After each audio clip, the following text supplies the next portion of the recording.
അച്ഛൻ്റെ birthday celebrate ചെയ്ത ഒരു മിനി വ്ളോഗാണ് ഇത്. പന്തലിൽ കേക്ക് ഓർഡർ ചെയ്തിട്ടുണ്ടായിരുന്നു. പോകുന്ന വഴിക്ക് അത് മേടിച്ചുകൊണ്ട് പോയി. പിന്നെ മുരളിയേട്ടനും ചേച്ചിയും ആസ് യൂഷ്വൽ അച്ഛന് ബർത്ത്ഡേ ഗിഫ്റ്റ് കൊടുത്തു. ഒരു റെഡ് വെൽവെറ്റ് ചീസ് കേക്കാണ് ഓർഡർ ചെയ്തിരുന്നത്. പിന്നെ എൻ്റെ ഒരു കുട്ടി ഐഡിയ ആണ്, അച്ഛനെ ഒന്ന് പൊന്നാട അണിയിക്കണം, മുരളിയേട്ടനും ചേച്ചിയും കൂടെ പൊന്നാട അണിയിക്കണം തോന്നി. അപ്പം അതവർ ചെയ്യുകയാണ്.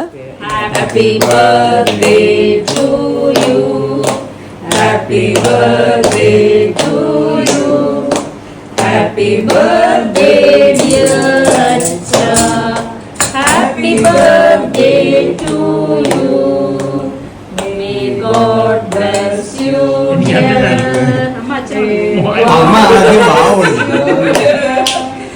Happy birthday dear Acha. Happy birthday to you. അമ്മയുടെ അച്ഛൻ്റെ വെഡിങ് ആനിവേഴ്സറിയും അച്ഛൻ്റെ ബർത്ത്ഡേയും ഒരാഴ്ച ഗ്യാപ്പിലാണ് കേട്ടോ. അതാണ് അതിങ്ങനെ അടുപ്പിച്ച്